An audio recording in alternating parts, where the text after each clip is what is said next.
अरे कहाँ गए मेरे बब्बर शेरों, दिखाई नहीं पड़े। दांत दांत दांत आराम फरमा रहे हैं सोए हुए चद्दर तान के। मर्दाबा आराम हराम है, जागते रहो जागते रहो। भारत के राष्ट्रपति एपीजे अब्दुल कलाम साहब कहा करते थे, जिस आंखों ने सपने देखे हैं वो आंखें कभी सो नहीं सकती, वो आंखों को सिर्फ सफलता दिखाई देती है। और सीना ठोक पढ़ाई करना। बात ये चेहरा पे काहे 12 बजे हुआ है, ये टेंशन में कहा है, टेंशन की पढ़ाई पेंशन चली जाती है, ये याद रखिएगा। बिना प्रेशर का माथा ही आपको सिलेक्शन दिला सकता है। नहीं आता है तो पढ़िए। और मैथ का टेंशन ले रहे हैं, मैं आ गया हूं ना, गर्दा उड़ा के रख दूंगा। बहुत जगह मैथ पढ़े होंगे आप अपने जीवन में, एक बार मुझसे जरूर पढ़ के देखिए, कहता हूं चेहरे पे स्माइल ला दूंगा। ये जो मैं सीरीज स्टार्ट किया हूं ना, ओ गर्दा सीरीज है, गर्दा। एएलपी के जितने भी लेटेस्ट वाले क्वेश्चन हैं जो फरवरी 2026 में जब ये एग्जाम हुआ है, वो सारा पीवाईक्यू मैं आपके सामने में मैथ का रख दे रहा हूं। और न कि सिर्फ मैं क्वेश्चन लाऊंगा, बल्कि मेरा सॉल्यूशन देखिएगा, कतरा अंदर से एकदम झंझना आ जाओगे, दिल खुश हो जाएगा, सर आप क्या सॉल्यूशन दिया है। खाली मैं जो कॉन्सेप्ट समझाऊंगा उसको माथा में छापते चले जाना। और ये मेरा एएलपी का टारगेट बैच है, जिसमें कतरों पूरा मैथ को धज्जी उड़ा के रख दिया हूं। आपको अब मैथ का लेवल कितना भी कमजोर क्यों नहीं हो, प्लस माइनस भी नहीं आता हुआ, तब भी पूरा मैथ माथा में छाप दूंगा एएलपी का। तो ये बैच कैसे ज्वाइन करेंगे, और भी तरह के बैच है तो मैं क्लास के एंड में बताऊंगा। चलिए स्टार्ट करता हूं। ये रहा आपका पहला क्वेश्चन। ये जो क्वेश्चन है गजब का क्वेश्चन है, और माथा लगाएंगे और 1 सेकंड में धज्जी उड़ाएंगे। अगर हम ही बनाएंगे तो बनाते रह जाएंगे बैल बुद्धि भैंसा वाला दिमाग से। ना ना ना ना, विद्वान नहीं बनना है, नौकरी लेना है। देखिए कैसे इस क्वेश्चन को बनाएंगे। यदि √x+5 minus √x-2 equals to 1 दिया हुआ है आपको, तो आपको कह रहा है x का वैल्यू निकालने के लिए। जब भी आपको ऐसा क्वेश्चन दिखे रूट वाला नंबर, समीकरण में कहे x का वैल्यू निकालने के लिए, आपको कुछ नहीं करना है, आपको उल्टी गंगा बहाना है। ऑप्शन से बढ़ जाइए, यानी कि यहां पर x का वैल्यू रख के इसको सॉल्व करके देखिए कि 1 आ रहा है कि नहीं आ रहा है, किस ऑप्शन से 1 आ रहा है। तो हम पहले रखिए पहला 9। अब देखिए इसमें भी हम माथा लगाएंगे, यहां रखेंगे 9, तो 9 अब 5 कितना हो जाएगा 14। और 14 का वर्गमूल टूटेगा, 14 का वर्गमूल आएगा पूरा पूरा, नहीं आएगा। हमको लाना है 1 होल नंबर में, इसका मतलब पहला आंसर नहीं है, माथा लगाइए। अब रखिए दूसरा 11, 11 5 कितना होगा 16, और 16 का वर्गमूल टूट जाएगा, कितना आएगा 4। 11 5 16, 16 का वर्गमूल 4, तो यानी कि 4। तो आगे बढ़ जाएंगे, माइनस तो माइनस, फिर यहां 11 रखेंगे तो 11 में से 2 जाएगा तो 9, और 9 का वर्गमूल कितना आ जाएगा 3, तो 4 में से 3 गया, कितना हो गया 1। देखिए वेरीफाई हो गया, इसका मतलब answer number option number B. B से बूमबा बूम कर देंगे इस बार मैथ को। अब देखिए अगला क्वेश्चन नेक्स्ट। ये जो क्वेश्चन है जबरदस्त क्वेश्चन है, इसमें 2 टाइप के क्वेश्चन पूछेंगे आपको, मैं दोनों टाइप इसी क्वेश्चन पे आपके माथा में छाप दूंगा। देखिए क्वेश्चन क्या है। क्वेश्चन कह रहा है 200 और 600 के बीच पूर्णांकों की संख्या ज्ञात कीजिए जो 4, 5 और 6 से विभाजित हो। 200 और 600 के बीच पूर्णांकों की संख्या ज्ञात करनी है जो 2, 4 और 6 से पूर्णतः विभाजित हो। जब भी ऐसा क्वेश्चन आए तो आपका पहला काम है 4, 5, 6 जो नंबर दिया रहेगा इसका एलसीएम निकालना। तो 4, 5 और 6 का एलसीएम देखते ही आपको पता चल गया, इसका एलसीएम आ जाएगा 60। ये तो क्लियर है, ठीक है। एलसीएम शॉर्ट में निकालना जानते हैं ना, एलसीएम वो छोटी संख्या होती है जो दी हुई नंबर से कट जाती है। तो माथा में आप निकाल भी लीजिए, या थोड़ा सा दिमाग लगा लेंगे तो टाइम कुछ बचा लेंगे। ऐसा नंबर लीजिए जो ये भी नंबर काट दे, ये भी नंबर काट दे, ये भी नंबर काट दे, इसलिए मैंने 60 लिया। 4 से कट जाएगा, 5 से भी कट जाएगा, 6 से भी कट जाएगा। और नहीं तो निकाल लीजिए, 2 से 2 दूनी 4, 5 2 तिया 6, अब तो नहीं कटेगा तो गुना कर दीजिए, 2 दूना 4, 4 पंचे 20, 20 तिया 60, 5 सेकंड लगेगा। तो दिए हुए नंबर का एलसीएम निकाल लीजिएगा। एलसीएम कितना आया 60। अब इसे 60 से इसको भाग दीजिए पहले 200 को, तो ये तो पूरा पूरा नहीं जाएगा। 6 से 6 त्रिक 18, 180। यहां पे कितना शेष आया 20 शेष आया। फिर अब इसी 60 से आप इसको भी भाग दीजिए, दूसरा नंबर यानी कि 600 को भाग देंगे, 60 एकन 60 यानी कि 10 से कट जाएगा पूरा पूरा, ये पूरा पूरा कट गया। अब देखिए यहां पर क्या आया, यहां पर आया 10, इसको भाग दिए तो यहां पर आया 6, तो 10 में से 3 को घटाइए तो कितना आ जाएगा, माइनस करना है तो 7। देखिए पहला ऑप्शन है 7, अगर आप इसको मारेंगे तो गलत हो जाएगा, बर्बाद हो जाइएगा, लूट जाइएगा, निगेटिव मार्किंग होता है, बुलाती है मगर जाने का नहीं, सोनम बेवफा है। अब यहां टेक्निक क्या है, यहां समझिए, आंसर नहीं है। अब जब भी आपको ऐसा क्वेश्चन आए 200 के 600 के बीच, 500 के 800 के बीच, 100 के 400 के बीच, जब भी ऐसा क्वेश्चन तो बनाइएगा इसे। अब लास्ट में जो आप देखिएगा यहां पे एक टेक्निक है, यहां पे टेक्निक क्या है, देखिए आपने इससे भाग दिया है, अब देखिए जो आपने भाग दिया है, अब आप देखिए कि इन दोनों नंबर में से कोई भी नंबर पूरा पूरा कट गया है क्या, गौर से देखिए, इस नंबर से भाग दिए, इसमें भाग दिया तो 20 शेष आया, इससे भाग दिया तो ये पूरा पूरा कट गया। अगर इन दोनों में से कोई भी नंबर अगर पूरा पूरा कट जाए, चाहे ये वाला कट जाए, चाहे ये कट जाए, चाहे दोनों कट जाए, कभी कभार ऐसा होगा दोनों कट जाएगा और कभी कभार इन दोनों में से एक कटेगा, तो अगर कट जाए दोनों में से कोई एक या दोनों कट जाए तो आपको इसमें से घटाने के बाद जो नंबर आया इसमें से एक अपने मन से माइनस करना पड़ेगा, 7 में से 1 जाएगा तो 6 इसका आंसर आएगा, ऑप्शन नंबर 20 का आंसर है, क्योंकि ये बीच का आ रहा है 200 और 600 के बीच, आप पूरा पूरा ये कट रहा है तो गड़बड़ आ जाएगा, एक घटा दीजिएगा। हाँ, अगर इन दोनों में से कोई नंबर पूरा पूरा नहीं करता, मान लीजिए यहां भी 20 शेष आया, यहां भी कुछ शेष आ जाता, दोनों रिमाइंडर छोड़ देता, तब ये एक मत घटाना, तब इसका आंसर 7 हो जाएगा। यहां दोनों टाइप के क्वेश्चन पूछेंगे और ये क्वेश्चन को ध्यान से देख लेना, दोनों टाइप के क्वेश्चन आते हैं। कंप्लीट हो गया। अब देखिए अगला क्वेश्चन, नेक्स्ट क्वेश्चन, बहुत अच्छा क्वेश्चन था ये, बहुत ही अच्छा। अब देखिए यहां जो एक क्वेश्चन है, जबरदस्त क्वेश्चन है, एलसीएम एचसीएफ का। एलसीएम एचसीएफ एक ऐसा चैप्टर है जहां से क्वेश्चन रहने ही रहने हैं, रहेंगे ही रहेंगे। और मैंने अपने YouTube चैनल पर एएलपी और टेक्नीशियन के लिए LCM HCF free of cost पढ़ाया है, कहता हूं धज्जी उड़ा दिया हूं, एक बार पढ़ाया हूं, ठांस के पढ़ाया हूं, दोबारा आपको पढ़ना नहीं पड़ेगा। अब मुझे जान भी जाएंगे मैं मैथ कैसा पढ़ाता हूं, मतलब कभी डाउट हो 1% कहीं तो, ऐसे अब डाउट तो नहीं होगा, यहीं से पता चल गया होगा। 3, 2.7, 3, 2.7 और 0.009 का एलसीएम ज्ञात करना है। It's a very very important question. इसका एलसीएम कैसे निकालेंगे, ध्यान से देखिए, आज के बाद आपको दिखती नहीं होगी इस क्वेश्चन में। जब भी यहां पे नंबर पॉइंट में हो तो सबसे पहला काम उसको आप फ्रैक्शन में तोड़िए, यानी कि भिन्न में। तो 3 को क्या लिख सकते हैं, 3/1।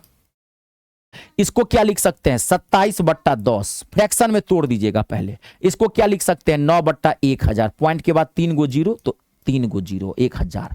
पॉइंट वाले नंबर को भिन्न में तोड़ लीजिएगा। अब आपको क्या करना है, निकालने के लिए एलसीएम, दोनों चीज पूछ सकता है, एलसीएम और एचसीएफ दोनों। तो पहले एलसीएम सिखाता हूं, इसी क्वेश्चन पे एचसीएफ भी सिखा दूंगा। एलसीएम क्या होगा, तो जब भी आपको फ्रैक्शन वाला नंबर को एलसीएम कहे निकालने के लिए तो आप ऊपर वाले का एलसीएम लीजिएगा। तो 3, 27 और 9 का एलसीएम, तो 3, 27, 9 का एलसीएम देखते ही पता चल रहा है 27 आ जाएगा। और नीचे वाले नंबर का एचसीएफ लीजिएगा, नीचे वाला जो नंबर है 1, 10, 1000 का एचसीएफ क्या होगा, 1, 10 मत कर दीजिएगा, ये पता है ना। अगर 1 आ गया तो एचसीएफ 1 के होगा, चाहे नंबर बाकी कितना भी बड़ा क्यों ना हो, ये ध्यान रखिएगा, बहुत इंपॉर्टेंट है। तभी बोला हूं मैथ में बेसिक कॉन्सेप्ट क्लियर होना चाहिए। आपको एचसीएफ नहीं निकालने आता तो गड़बड़ा ना जाएगा, पूरा खेला खत्म, गुरगोबर हो जाएगा, है ना, तब बुम्बा बुम नहीं कर पाएंगे आप क्वेश्चन का। तो यहां पर जैसे ही कहीं भी अगर 1 आ गया है, उसके साथ कैसा भी नंबर क्यों ना हो, एचसीएफ उसका 1 ही होगा। तो बस 27/1 मतलब क्या, 27। इसका सही आंसर क्या है, ऑप्शन नंबर डी। ज्यादातर स्टूडेंट इसमें से किसी को मार देता है, जो कि गलत है। डी से धज्जी उड़ा देंगे सनम। हाँ, अगर मान लीजिए यहीं पर आपको एक बात कर रहा हूं, मान लीजिए यहीं पर आपको एचसीएफ पूछता तो ऊपर वाले का एचसीएफ निकालते। अगर एचसीएफ पूछता तो ऊपर वाले का एचसीएफ, तो 3, 27, 9 का एचसीएफ क्या होगा, 3। और नीचे वाले कैल्शियम 1, 10, 1000 कैल्शियम क्या हो जाएगा, 1000। 3/1000, इसको पॉइंट में बिठा देंगे 0.003, ये आ गया एचसीएफ। दोनों में से कोई भी पूछ सकता है। यानी कि कॉन्सेप्ट ये है, आपको जो पूछे, अगर एलसीएम पूछेगा, ध्यान सुन लीजिए, तो ऊपर वाले कैल्शियम, नीचे वाले का एचसीएफ। अगर एचसीएफ पूछेगा तो ऊपर वाले का एचसीएफ, नीचे वाले कैल्शियम। यानी कि जो पूछेगा वो ऊपर वाले का निकाल लेंगे और उसका उल्टा नीचे वाले का निकाल लेंगे, वापस आपका आंसर निकल जाएगा। कंप्लीट हो गया, देख लीजिए, बहुत ही अच्छा क्वेश्चन था। नेक्स्ट क्वेश्चन देखिए अगला। अब ये जो क्वेश्चन है जबरदस्त क्वेश्चन है, जबरदस्त, माथा में छापूंगा। हर तरह के क्वेश्चन आते हैं, इजी, मीडियम और टॉप क्लास के भी क्वेश्चन। देखिए जबरदस्त क्वेश्चन है, गर्दा उड़ाएंगे। खाली मेरे कॉन्सेप्ट को समझना, मैथ कॉन्सेप्ट पे चलता है, क्वेश्चन पे फोकस कम करना। देखिए 7500 रुपये की एक राशि साधारण ब्याज की एक निश्चित दर पर 8 वर्षों में 11,700 रुपये हो जाती है, तो प्रति वर्ष ब्याज की दर ज्ञात करना है। ब्याज का दर क्या होगा आपको निकालना है। जब भी आपको कभी क्वेश्चन में ब्याज की दर निकालना हो तो आप देखिए कैसे निकालेंगे। 7500 रुपया आपने मुझसे उधार लिया और 8 साल बाद आपने मुझे कितना रुपया लौटाया, 11,700। 8 साल बाद सवाल कर रहा है, तो 8 साल में आपने मुझे कितना ब्याज दिया। 7500 रुपया मुझसे लिए थे और 8 साल बाद मुझे 11,700 रुपया लौटाए, तो कितना ब्याज दिया। तो 11,700 में से 7500 को माइनस कर देंगे, तो 7500 और 250, 10,000 और 1,000, 3,500 और 700 एक्स्ट्रा, यानी कि 4200। यानी कि 8 साल का ब्याज आ गया 4200। तो 8 साल का ब्याज 4200, तो 1 साल का ब्याज कितना होगा, 8 से इसको भाग देंगे। अब आप यहां ध्यान से सुनिए, सवाल में कितने भी साल का ब्याज क्यों न दिया रहे, कभी आपको 8 साल का ब्याज दिया रहेगा, कभी 5 साल का, कभी 2 साल का, कभी 4 साल का। आपका पहला काम है फट से 1 साल का ब्याज निकालना, क्योंकि ब्याज की दर क्या होता है, प्रति वर्ष। देखिए सवाल में लिखा भी है प्रति वर्ष, ये नहीं भी लिखा रहे, रेट हमेशा पर एनम होता है, प्रति वर्ष होता है। तो फट से आप 1 साल का ब्याज निकाल लीजिएगा। 1 साल का ब्याज अब ये पूरा पूरा कटेगा, 8 से 8 पंचे 40, 8 से 8 दूनी 16, 8 पंचे 40, यानी कि 525 रुपया। 525 रुपया ब्याज आ गया 1 साल का ब्याज। तो 525 रुपया ब्याज 1 साल का, कितने पे, तो पैसा कितना है 7500, तो 7500 नीचे में रख दीजिए और 100 से मल्टीप्लाई कर दीजिए। ब्याज की दर निकाले तो परसेंटेज गुना, बस टीडी फीस हो गया। अब आंसर निकल गया, कुछ नहीं है इस क्वेश्चन के अंदर, 2 जीरो से 2 जीरो। अब आप 25 का टेबल याद रखिएगा, 1 से लेकर के 20 तक का पहाड़ा और उसके बाद एक एक्स्ट्रा 25 का टेबल आपको पता होना चाहिए भैया, ये ध्यान रखिएगा। 25 से 25 तिया 75, 25 से 25 दूनी 50, 25 से 1 25, 3 से 3 सत्ते 21, 7% ऑप्शन नंबर ए से आओ सनम, हलवा पूरी खाओ सनम, और घर लेके नौकरी आओ सनम। ठीक है ना, एकदम जोश में रह के पढ़ना है। माथा को जितना हैप्पी मूड में रहेंगे उतना इस अंदर घुसेगा, टेंशन में रहेंगे तो माथा में तो टेंशन भरा हुआ, कहां से घुसेगा, इसलिए ऐसा काम मत करिएगा। ठीक है, अब देखिए अगला क्वेश्चन, अगला एक बेहतरीन क्वेश्चन है आपके सामने में, जबरदस्त।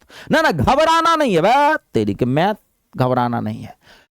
देखिए एडवांस मैथ का क्वेश्चन है, घबराना नहीं है। एक नई चीज आप यहां सीखने वाले हैं, मजा आने वाला है, नई चीज सीखेंगे, बहुत इंपॉर्टेंट चीज सीख रहे हैं, सेकंडों में गर्दा उड़ाएंगे। देखिए इसको, क्वेश्चन क्या कर रहा है, एक समकोण त्रिभुज का आधार 12 सेंटीमीटर है और अन्य 2 भुजाओं के बीच का अंतर 6 सेंटीमीटर है, तो त्रिभुज का परिमाप निकालना है। आप सबसे पहले परिमाप जानते हैं क्या होता है, आपको बहुत बार पढ़े होंगे, कई जगह पढ़े होंगे, परिमाप का फार्मूला रटे होंगे। आयत का परिमाप नहीं पढ़े होंगे, वर्ग का परिमाप, समांतर चतुर्भुज का परिमाप।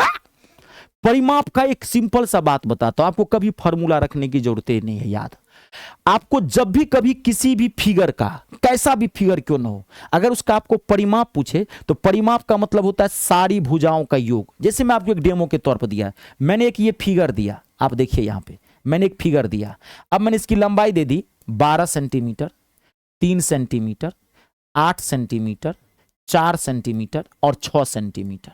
मैंने कहा बताइए इसका परिमाप क्या होगा। आपको इसका फॉर्मूला नहीं पता, कोई दिक्कत नहीं, परिमाप का मतलब ही होता है सारी भुजाओं का योग। इस सारी भुजा को जोड़ दीजिए, यही परिमाप है, जोड़ दीजिए सारी भुजा को। 6 4 10, 6 4 10, 10 8 18, 18 2 20, 10 30 3 33, 33 इसका परिमाप है। कोई भी फिगर हो, आपको परिमाप नहीं पता है उसका फॉर्मूला, आपको टेंशन लेने की जरूरत नहीं। परिमाप का मतलब होता है सारी भुजाओं का योग। आप परिमाप को ही परिमिति भी कहते हैं, कभी कभार आपको परिमिति लिख देगा, घबरा मत जाइएगा। परिमाप या परिमिति एक ही चीज है, इंग्लिश में उसको पेरीमीटर बोलते हैं। तो अब देखिए इसका परिमाप निकालना, पहले परिमाप तो समझ के निकालना क्या है। अब देखिए यहाँ पे अगर इस क्वेश्चन को आप बनाएंगे ना, बनाते रह जाएंगे, बैल बुद्धि भैंसा वाला दिमाग से। मैं सुपर डुपर ब्रेन लगाता हूं। देखिए नई चीज सिखाता हूं। समकोण त्रिभुज में क्या होता है, ये है एक समकोण त्रिभुज, आप यहां ध्यान से देखिए, ये है एक समकोण त्रिभुज। समकोण त्रिभुज का ये 90 डिग्री होता है, इसे लंब बोलते हैं, इसे कर्ण और इसे आधार। समकोण त्रिभुज का आधार 12 है, देखिए ये 12 है, आपको दिया हुआ है 12, ठीक है। अन्य दो भुजा, अन्य दो भुजा कौन, ये और ये, अन्य दो भुजा का अंतर है 6, तो इसका त्रिभुज का परिमाप निकालना है। तो ये दोनों भुजा कैसे निकालेंगे, अंतर दिया हुआ है। तो अब देखिए मैं जबरदस्त चीज आपको बता रहा हूं, देखिए ये दोनों भुजा क्या हो जाएगा, आप जानते हैं ये दोनों भुजा क्या हो जाएगा, ये हो जाएगा 9 और ये हो जाएगा 15, मैंने निकाल लिया। आप कहेंगे सर कैसे, अब देखिए समकोण त्रिभुज में अगर आपको इन तीनों में से कोई भी एक भुजा दिया रहे तो बाकी दो भुजा फट से निकाल सकते हैं। ये अगर हमको अंतर नहीं भी दिया रहता ना, ये हमको नहीं दिया था, खाली एक भुजा 12 दे दिया, हम तब भी निकाल सकते थे। एक ही भुजा से बाकी दो भुजा निकाल सकते हैं। लग रहा है ना जादू, अभी जादू दिखाऊंगा। तो इसका आंसर तो आपने निकाल लिया, देखिए क्या निकाल लिया। आप पहले इसको आंसर निकाल देते हैं, ये 9 15 कैसे है मैं बता रहा हूं। अब इसको निकाल दीजिए, तीनों को जोड़ दीजिए, तो 12 और 9 21, 21 15 36 आपका आंसर आ गया ऑप्शन नंबर। तीनों भुजा निकल गया, तीनों को जोड़ दिए, 36 आपका आंसर आ गया। अब ये मैंने कैसे पकड़ा, अब देखिए यहाँ पे एक ना ट्रिपलेट होता है, अब आपको यहां समझना है थोड़ा, ट्रिपलेट बोलते हैं इसको। अगर ये 12 है तो देखिए 9 का स्क्वायर 12 का स्क्वायर बराबर 15 का स्क्वायर होता है। इसको माथा में छाप लीजिएगा, ये ट्रिपलेट है। अगर कभी ये 12 दिया रहे तो इसका मतलब क्या, ये 9 हो जाएगा, ये 15 हो जाएगा। कभी आपको सवाल में यही 9 दिया रहेगा तो समझ जाइएगा ये 12 होगा, ये 15 होगा। ये ट्रिपलेट है, 9 का स्क्वायर 12 का स्क्वायर 15 का स्क्वायर होता है। आप देखिए ना सॉल्व करके, 9 का स्क्वायर कितना होता है 81, 12 का स्क्वायर क्या होता है 144, दोनों को जोड़िए 5 8 4 12 225, अब 15 का स्क्वायर भी क्या होता है 225। बैलेंस करना, इसे ट्रिपलेट बोलते हैं, फॉर्मूला है ना ये, इसे ट्रिपलेट बोलते हैं। अभी रुक जाइए, अब मान लीजिए, देखिए आपको बता रहा हूं, अभी रुक जाइए, मान लीजिए यहां पे अभी आपको समझाता हूं। मान लीजिए ये भुजा दिया रहता, मान लीजिए 8, तो अब ये होता 6, ये होता 10, क्यों कि फिर ट्रिपलेट है। 6 का स्क्वायर 8 का स्क्वायर बराबर 10 का स्क्वायर होता है, ये ट्रिपलेट है। सेम ऐसे ही 5 का स्क्वायर 12 का स्क्वायर 13 का स्क्वायर होता है, याद रख लीजिएगा इसको। 5 का स्क्वायर 12 का स्क्वायर 13 का स्क्वायर होता है। 20 का स्क्वायर 21 का स्क्वायर बराबर 29 का स्क्वायर होता है, बहुत इंपॉर्टेंट है, ठीक है। 15 का स्क्वायर 20 का स्क्वायर बराबर 25 का स्क्वायर होता है, ध्यान देखिएगा, ठीक है। 7 का क्या कहते हैं, हो गया 20 21 23 हो गया ना, 5 12 7 13 हो गया। 6 8 का स्क्वायर 10 का स्क्वायर होता है। 3 का स्क्वायर 4 का स्क्वायर बराबर 5 का स्क्वायर होता है, ये ट्रिपलेट है। एक भी कोई दिया रहेगा फट से आप आंसर निकाल लेंगे। ये वाला पार्ट ये होता है कर्ण, ये पढ़े होंगे ना फार्मूला, ये फार्मूला आप पढ़े होंगे ना बचपन में, इसे पी बोलते हैं लंब, इसको आधार ये एच कर्ण, तो पी स्क्वायर अब प्लस बी स्क्वायर बराबर एच स्क्वायर नहीं होता है। इसी बेस पे तो मैं निकाल रहा हूं, लेकिन इसको माथा में छाप लीजिएगा, क्योंकि एग्जामिनेशन हॉल में न ही उतना टाइम रहता है, न ही आपको उतना मिलेगा। आई बात समझ में, बहुत इंपॉर्टेंट कॉन्सेप्ट मैं आपको दिया हूं, ठीक है। चलिए अब कंप्लीट हो गया ना, अब देखिए यहां पे 1 मिनट रुक जाइए, कंप्लीट है। अब मैं आपको एक क्वेश्चन अभी छोड़ रहा हूं, रुकिए, और इस क्वेश्चन का आंसर मुझे कमेंट बॉक्स में आप बताइएगा, और आते ही मैं गर्दा उड़ाऊंगा। इस क्वेश्चन का आंसर आप कमेंट बॉक्स में बताइएगा, बहुत ही बुर्बक बनाने वाला क्वेश्चन है, कमेंट बॉक्स में बताइएगा इस क्वेश्चन का आंसर। देखिए क्या है, 2.3 मल्टीप्लाई 2.3 मल्टीप्लाई 2.3 माइनस 1, और नीचे में से है 2.3 मल्टीप्लाई 2.3 प्लस 2.3 प्लस 1। आपको इसका सॉल्व करना, आंसर बताना है कमेंट बॉक्स में। मैं आपका कमेंट खुद देखूंगा और लाइक कर दूंगा, समझ जाइएगा आपका आंसर सही है, बना लेंगे ये, ध्यान से देखिए, नहीं तो मैं तो गर्दा उड़ाऊंगा ही आने वाले समय में, ठीक है। चलिए, अब बहुत सारे स्टूडेंट्स कहते हैं सर हम आपका बैच कैसे ज्वाइन करेंगे, तो देखिए मैं पहले ही बता दिया था, आप मैथ के लिए टेंशन छोड़ दीजिए। आप बहुत जगह मैथ पढ़े होंगे, एक बार मुझसे जरूर मैथ पढ़ के देखिएगा। कोई जमीन जायदाद नहीं लिखा लूंगा, 250-300 रुपए का मेरा बैच है, गारंटी देता हूं मैथ में माथा में छाप दूंगा। जैसे कि ये मेरा एएलपी का टारगेट बैच है, पूरा एएलपी मैथ आर पार कर दिया हूं, एक बार पढ़ाया हूं, ठांस के पढ़ाया, दोबारा आपको एएलपी के लिए लाना पड़ेगा। मेरे बैच की सबसे खास बात है, आप बाहर से कुछ भी मत लीजिएगा, आपने बैच लिया और रिलैक्स हो जाइए, चिल। बहुत जगह बैच ज्वाइन करते होंगे, यूं मोटी मोटी आपको टीचर बुक खरीदवा देता होगा, प्रैक्टिस के नाम पे बुर्बक बनाता है।